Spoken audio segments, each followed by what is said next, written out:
meeting with Brandon Allen this morning to go talk through for the hopscotches the buying process. They're out of town, so we're meeting with the lender on their behalf and talking through all of the ins and outs of what it might be like for their first time home purchase. Trying to get all the answers for them so that we're prepared to answer all their questions and hopefully refer them to Brandon for their home loan. And that's where we're at, is Synergy One. This is Brandon Allen with Synergy One Lending, and we're going to chat with him about the home buying process. First-time home buyers. Yes, First-time home that's the buyers. plan. All right. Thanks for joining us, Yeah, and thanks for helping us. So our first-time home buyers, Sandy, do you want to introduce them? Yes, we have the Hopscotch family. The Hopscotch family. The I love it. Hopscotch There it is. family. Yes, it is. Yes, and they have located a new home that they're interested in purchasing. Ooh. It is closing in on being done. Okay. So they're getting New excited. construction. Yep. Let's go. Yep. So They are relocating from another state. Yep. They've no home to sell, Okay. so they're ready to go. Got it. But they have not done anything on this side of it. Okay. They have not spoken to a lender. So Not they're yet. shopping for a home, haven't talked to a lender, haven't talked to a lender yet. and this Yes. is why we're here. Yes. This is why we're here. Good. Okay. So how do we start?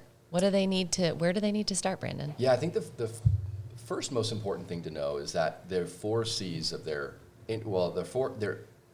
going to just back this up. The 4 Okay. categories that we as a lender are going to initially look at is their income, their assets, their credit scores, and their debt. And those 4 things are going to have to be provided with different documentation to support what they put on their application. So an initial consultation or conversation that I have with a first-time home buyer, I'm really looking forward to their motivation to buying a home, what's bringing them to the area, learning their story, and then ultimately getting to the place where we can transition the conversation into more technical aspects to understand, okay, what do you do for work? Is your job moving with you? If you're self-employed, is your business moving with you? What does your income look like? What are those sources? And that starts to just kind of mentally check things off as we're having that conversation of the documents that are going to need to be provided. The second is, what cash are you going to bring for your down payment? And do you have an emergency fund that you have earmarked separate that is allocated to the purchase of a home and you want to keep the rest in your account? I think if you just blindly throw things in to an application, your documents can tell a completely different story than what you have. Okay. And so understanding the motivation, their income, especially their assets and what cash that they're looking to bring their initial investment, that's the starting point. Okay. And what kind of cash is ideal? Ooh, great question. Not actual cash. That's the first answer. Yeah. Don't bring a real No- check to yeah, closing. yeah. No physical cash. Self-employed borrowers that are looking to use business assets is a sticking point. So the ideal is personally owned funds that have been in your account for over 60 days. That just makes the process 10 times smoother. But you have eligible assets in a lot of different ways. You could use investment or retirement funds. You could use gift of equity or gift funds from a close relative. Depending on the loan program, the types of assets that can be used are wide and they range pretty drastically. So to answer simply, the best type of funds to use are just your own, that you've saved up over time or that you've pulled out of an investment. Okay, so with the hopscotches, they're making their move. They've got 20% down for a $400,000 to $450,000 home, but they also wanted to pay off their credit card. Okay. Should they do that now, or It should they wait? depends. It depends. So let's just say that they have a really thin credit profile, meaning that they don't have very many credit accounts right now, and they're carrying a large balance on their credit card. Well, when we pull their credit score is going to be below what their ideal pristine score would be if they paid it off. Mm-hmm. So depending on the balance between the assets that they have, do they have enough for their down payment and closing costs and an emergency fund? If all of those boxes are checked, then yes, we can go ahead and redirect those funds, pay it off, but don't take those actions until you consult with a loan officer, because it's so important to know that, yes, it might seem like the logical thing to do to pay off that $3,000 credit card balance with a $5,000 limit before you go to buy a house, but how long is it going to take you to pay yourself back or save that $3,000 back up? The other thing is that there could be a situation where paying off a debt takes an adverse effect on somebody's credit. So it's always good to just come in as you are, start with the raw data, and then we can tailor the process and next steps from there. Okay. How long does the actual loan process itself take? What should they expect? As far as to pre-approval or to closing? To closing. Oh, that's a great question. So depending on whether or not they need an appraisal is going to be the big kicker. So if a first-time home buyer is buying new construction, they're probably going to need an appraisal. Appraisals in our region can take up to 4 or 5 weeks at peak times of the season. Other times of the season, it's down to 2 or 3 weeks, which is great. All in all, I think you should give yourself 45 days as a really safe benchmark. If we can move closing up and everybody's motivated to do it, we absolutely can. But give yourself some time. Don't wait until you're a month away from the end of your lease to decide to buy a home, because more likely than not, it's going to take a longer period of time to find the home and get it closed before then. And what kinds of things can slow that process down? Appraisal again, but on the buyer's side specifically, if they have a lot of moving parts, for example, if they are self-employed, we need to do a really good deep dive up front before we issue the pre-approval, so that way everything else is easy breezy. But a couple things to know: don't change jobs in the middle of your escrow period. Or when you're buying a home. Don't go on vacation the week of closing. That it doesn't happen without you here. Don't deposit any large sums of money that aren't coming from your paychecks. Talk to your loan officer before you do anything out of just kind of hitting autopilot on your financial picture during that process of being pre-approved to closing. Okay. Now, the hopscotches are concerned about what their monthly payment might look like. So how can you give them an idea of what that could be? Sure. It depends on the property, the down payment, the purchase price. I think we're talking about a $400,000 home right now. We can break that down.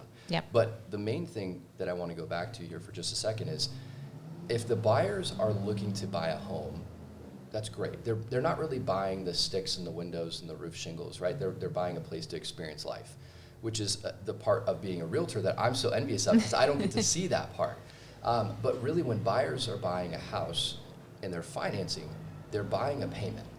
And that's really ultimately one of the biggest things that they need to understand is, where's my preferred monthly payment? Where's my maximum, right? This job is balancing logic and emotions in so many different ways. So if they have those parameters set, we can reverse engineer the purchase price to that.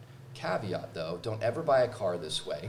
It's the fastest way to get yourself upside down in a vehicle. But because we're not controlling the inventory and the prices, we really can have an honest approach to deconstructing what their monthly payment is and then what their pre-approval should be for.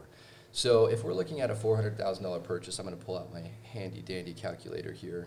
And Yeah, and while you're doing that, is there one that you recommend people use a calculator? it's called Mortgage Calc. That's it? Mortgage Mortgage Calc Calc. in Okay. the App Store, and it's great. Okay. Gives you an amortization schedule. I mean, Yeah. Mortgage That's Calc, fantastic. if you listen to this, I'll take a paid sponsorship spot. There you go.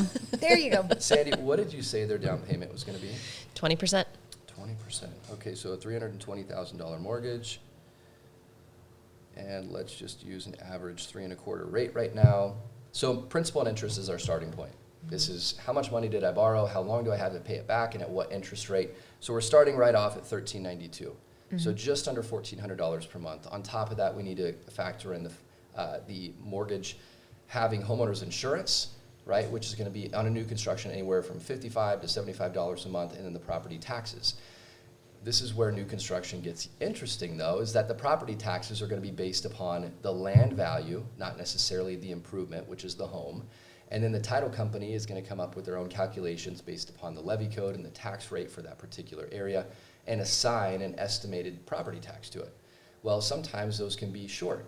So if there's not a $50 to $75 a month buffer in their monthly payment and it's not well suited within their goal to maximum range, they could find themselves with an increase in their monthly mortgage payment a few months later after the county assesses the property, and then could have some issues with payment.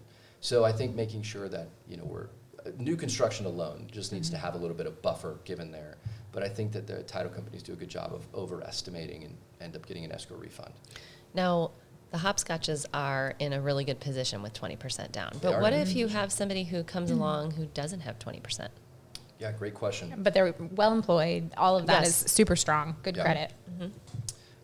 That's great. I mean, minimum down payment on a conventional loan for a first-time home buyer, which is anybody who hasn't owned a principal residence in 3 years, is 3% down. So Okay. we can start there. My ideal situation is 5%. Yeah. 5% gives them a better interest rate.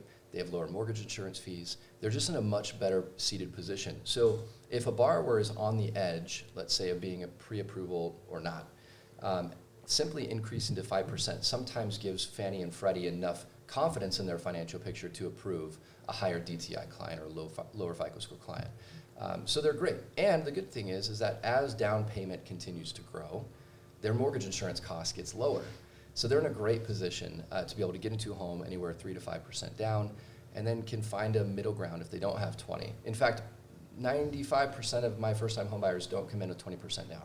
And when they realize that the mortgage insurance doom and gloom cost is not $400 a month, but sometimes $70 a month or $89 a month, it just becomes a lot more palatable. And we just have to see it as another cost for the money. Now, for the hopscotches, we have given them your name, but Love it. they have been searching online for lenders too. Yeah. So what do you tell somebody in that situation? You know, it ultimately comes down to who you feel confident in, who's going to give you the most accurate information and invest in your success. But at the end of the day, if we're not the right fit, then that's okay, right? We want to add value to any situation that we're in with the client. We know that online lenders typically don't have the same level of investment in education and making sure their borrowers feel confident in making a transparent decision and understanding what those costs are. So we've even consulted buyers that have elected to go with an online lender through the process and kind of fill the gaps, because that goodwill comes back around. Here's the thing, you can always find a lower rate. Even if you put the two lowest that you found online together, one of them is going to go lower and try to win the deal and end up losing money on performing the loan. But at the end of the day, we're invested in Moscow. We're invested in these folks' success and their long-term plans. But we also know that we're not the best fit for everybody. That's perfect. Any other questions you had, Sandy? I don't think so. I think that the hopscotches will be thrilled. Oh, well, I know. thank you. We're hoping they get it. Yep. We'll see what That's great. happens. Thanks so much. Thank Thanks, you. Brandon. Of course.